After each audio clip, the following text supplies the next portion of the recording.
오늘은 하나님의 말씀 갈라디아서 1장 1절부터 10절까지의 말씀을 가지고 은혜를 나누고 싶습니다.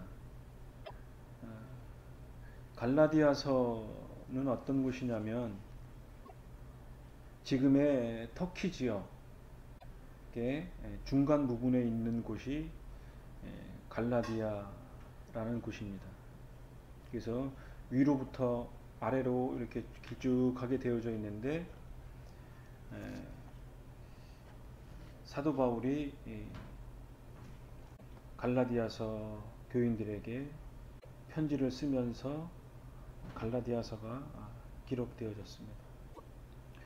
원래 갈라디아라고 하는 이 지역은 기원전 3세기경 가울이라고도 하기도 하고 고울이라고도 하는 사람들이 지금의 갈라디아로 이주를 하면서 그 갈라디아의 토착민이었던 비두니아 왕 니코메데스 1세가 여러 부족들과 통합하면서 부족연합체로서 왕국을 이루었다고 합니다.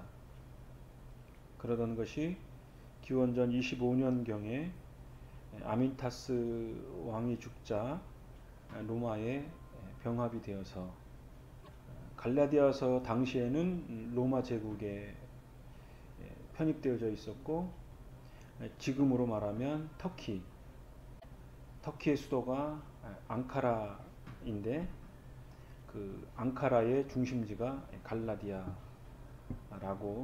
우리가 이해할 수 있습니다. 갈라디아라고 하는 곳에는 북쪽의 좌로는 비두니아, 그 다음에 갈라디아, 그 다음에 우측으로는 갑바도니아가 있었습니다.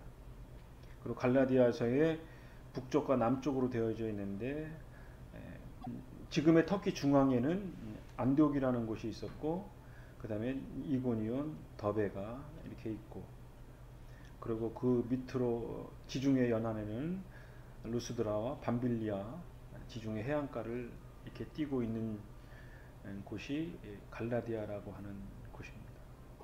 원래는 앙키라라고 하는데 지금은 앙카라라고 하죠. 터키의 수도였고요.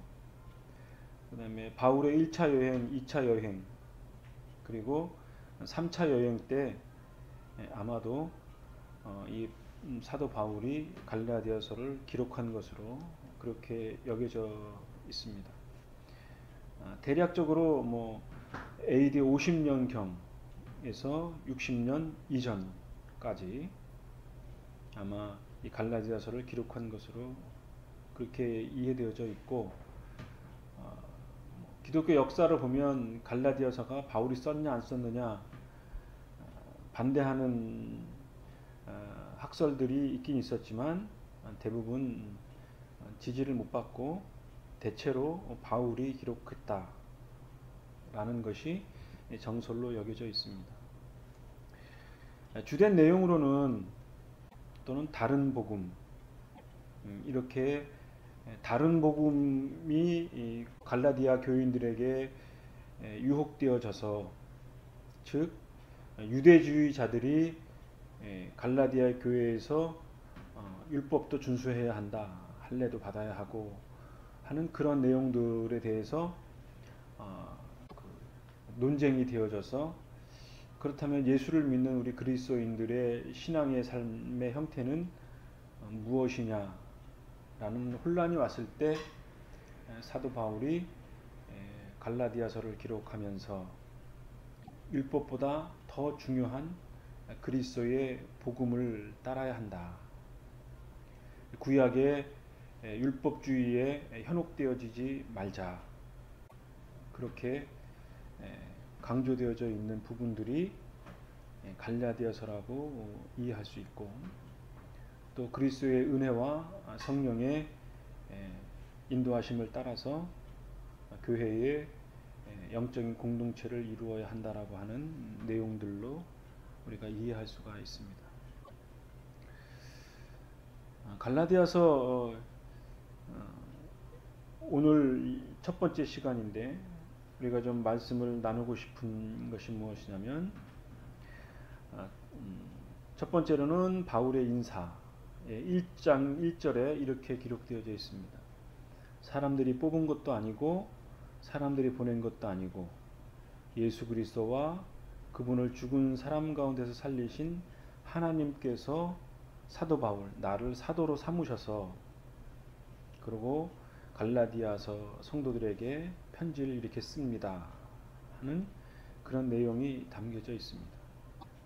그러면서 교회의 평안을 빌고 그 다음에 4절에는 이렇게 말합니다.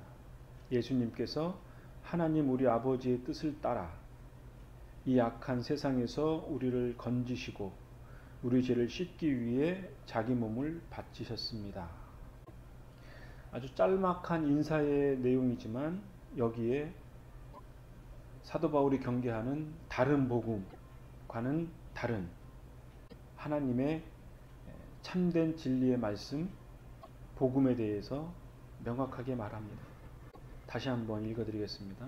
4절 말씀에 예수님께서는 하나님 아버지의 뜻을 따라 이 악한 세상에서 우리를 건지시고 우리 죄를 씻기 위해 자기 몸을 바치셨다.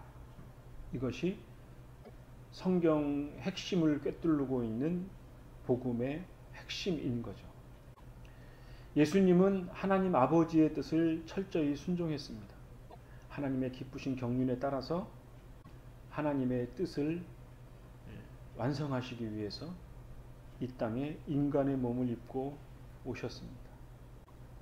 인간의 몸을 입고 오신 것은 이 땅에 있는 수많은 인생들이 겪어야 할 죽음의 문제, 악의 문제, 하나님께 완전하게 나아가지 못하는 불완전한 인간의 모습에 대해서 하나님의 경륜에 따라서 예수 그리스도의 몸으로 입고 오셔서 그 문제를 해결하시기 위한 것이 해결하신 분이 그래서 이 악한 세상에서 인생들을 건지고 인생들이 늘 신음하는 죄를 예수 그리스도의 십자가의 죽으심으로 대신 하나님께 바침으로써 완전한 속죄를 이루심으로써 그 속죄를 이루신 그리스도를 믿는 모든 인생들이 하나님께 나아가고 하나님과 영적인 완전한 영광에 참여하게 되어지는 그러한 예수 그리스도의 속죄의 완전성에 대해서 사도 바울은 우리에게 말씀을 하고 있습니다. 6절의 말씀에 보면 이렇게 기록되어져 있습니다. 하나님께서 그리스도를 통하여 영원한 생명을 주시려고 여러분을 부르셨는데 여러분이 다른 복음을 믿는다고 하니 놀라지 않을 수 없다. 이렇게 쉬운 성경에 기록되어져 있습니다. 그러니까 조금 전에 말씀드렸던 예수 그리스도께서 이룩하신 악과 인간의 죄를 씻으신 것, 그 영원한 하나님의 완전한 복음, 그것 외에 갈라디아에 있는 유대인들이 구약 성경의 율법의 관례에 몸에 배어진 습관이 초대교회의 갈라디아 교인들에게 접목이 되면서 우리가 아무것도 행하지 않으면 율법을 준수하지 않으면 우리가 불완전하지 않냐. 그러니까 율법도 행하고 율법 준수도 하고 할례도 행해야 하는 것이 우리가 하나님께 나아가는 길이고 우리가 이 땅에서 구별된 삶을 살아가는 것이 아니냐 라고 하는 유대주의자들의 입김이 있었겠죠. 그런 것에 대해서 사도 바울은 다른 복음이다 이렇게 말씀을 하고 있습니다. 갈라디아서가 AD 50년 경에 기록되어졌다고 했습니다. 그러면 예수님이 십자가에서 죽으신 이후 한 15년에서 20년 정도 되는데, 그러면 뭐 한 세기가 조금 안 된다고 할 수 있죠.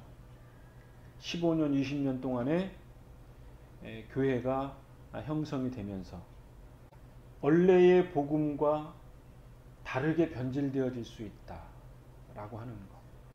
어떻게 원래의 순수한 복음이 다른 복음으로 변질되어질 수 있을까? 그것은 첫째로는 예수 그리스도의 복음에 대해서 우리가 너무 명확하게 이해하지 못하고 있거나, 아니면 시간이 지나면서 복음에 대해서 약화되어졌거나, 그것과 연관되어져서 유대주의자들의 새로운 입김이 이렇게 교회 내에서 퍼지면서 혼합되어지거나 또는 혼란을 겪게 되어지고, 또 한 20년이 지나면서 예수만 믿어, 예수를 믿고 살아간다, 그 순수한 복음, 예수 그리스도를 믿는 것만으로는 부족하다, 우리가 뭔가 행해야 한다라고 하는 우리 인간의 연약한 본성이, 상황들이 작용이 되면서 다른 복음으로 변질되어질 수 있는 거죠. 한국 교회에도 복음이 들어오면서 처음에는 오로지 그리스도의 복음만을 선포되어지고 그것을 믿기 시작을 했죠. 그리고 지금 150년 정도 됐을까요? 그 정도 됐을 때 원래의 복음과는 다른 그 무언가가 더덕더덕 붙어있는, 그래서 어떤 것이 참된 복음의 지표인지, 참된 그리스도의 십자가의 복음, 하나님께 이르는 유일한 길, 우리의 죄를 용서받고 씻음받고 우리가 영원한 생명을 누릴 수 있다라고 하는 확신, 믿음, 소망, 그러한 것들이 우리의 삶의 주위에 있는 물질의 풍요로움과 세상의 권력과 또는 우리 인간 내면이 가지고 있는 죄성, 그런 것들이 서로 작용을 하면서 다른 복음으로, 초대교회의 순수했던 교회의 원형과는 다른 교회의 모습으로 변질되어질 수 있는 거죠. 그러니까 갈라디아서에서 얘기하는 다른 복음이라고 하는 것이 지금 한국 교회의 21세기를 살아가는 이 시점에는 갈라디아서보다 더 복잡한 형태로 변질되어질 수 있는 거죠. 그러니까 뭐 신천지라든지 요즘 유행하는 그러한 새로운 이단들이 활기를 치고 있는 거죠. 그 이면에는 어떤 것이 있냐? 교회의 복음의 순수성이 약화되어져 있다라고 하는 거죠.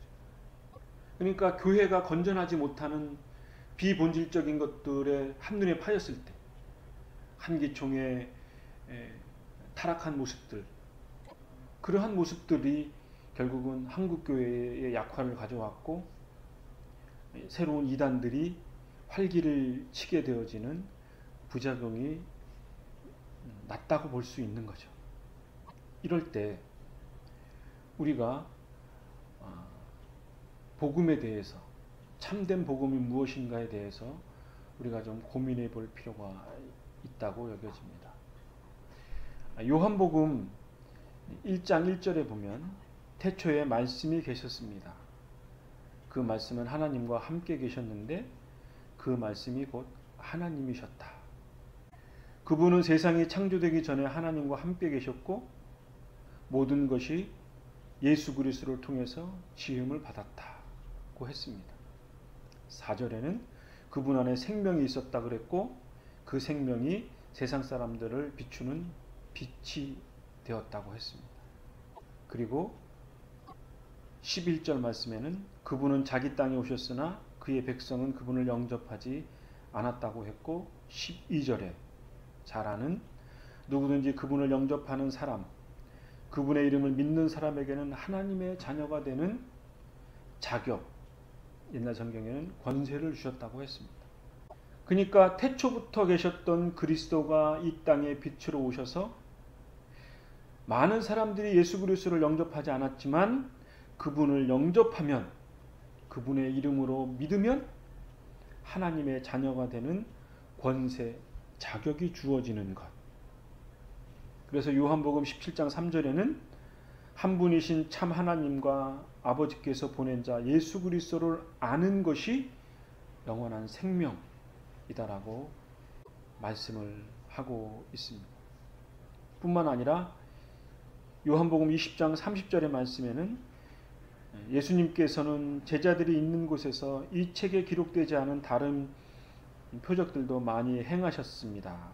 31절에 그런데도 이 책에 있는 표적들을 기록한 것은 여러분들로 하여금 예수님께서 하나님의 아들 그리스도이심을 믿게 하고, 예수님이 하나님의 아들 그리스도이심을 믿게 하고 그분의 이름을 믿음으로써 생명을 얻게 하기 위함이다라고 요한복음이 기록하고 있습니다. 그러니까 복음이라는 것, 참된 복음이라는 건 뭐냐? 예수 그리스도를 믿는 거죠. 마태복음 28장 18절에 우리가 잘 아는 말씀, 하늘과 땅의 모든 권세가 내게 주어졌다. 그러므로 너희는 가서 모든 민족을 제자로 삼아 아버지와 아들과 성령의 이름으로 세례를 주어라. 내가 너희에게 말한 모든 것을 지키도록 가르치고 내가 너희와 세상 끝날까지 함께 있겠다. 그 말씀하신 것이 예수님의 마지막 말씀이셨죠. 사도행전 1장 11절의 말씀에는 두 사람은 그들을 향하여 갈릴리 사람들이여 왜 여기 서서 하늘을 쳐다보십니까? 여러분을 떠나 하늘로 올라가신 이 예수님께서는 여러분이 본 그대로 다시 오실 것입니다. 라고 하는 것이 참된 복음인 거죠. 십자가에서 죽으셨을 뿐만 아니라 다시 부활하셔서 하늘로 다시 승천하시는 허다한 무리들이 보는 500의 형제들을 향하여 하늘로 올라가신 그대로 이 땅에 오실 것이다라고 하는 것이 참된 복음인 거죠. 초대교회 성도들은 이 약속의 말씀을 끝까지 믿고 신뢰한 거죠. 사도행전 2장에는 베드로 사도가 처음으로 설교한 내용이 담겨져 있습니다. 그러니까 베드로의 첫 번째 설교였으니까 사도들이 이해한 복음의 핵심의 내용이라고 우리가 이해할 수 있습니다. 그래서 오늘은 이 말씀을 좀 나누고 싶습니다. 참된 복음이란 무엇인가? 원석과 같은 진리의 복음이 무엇인가? 베드로의 설교를 통해서 살펴보고 싶습니다.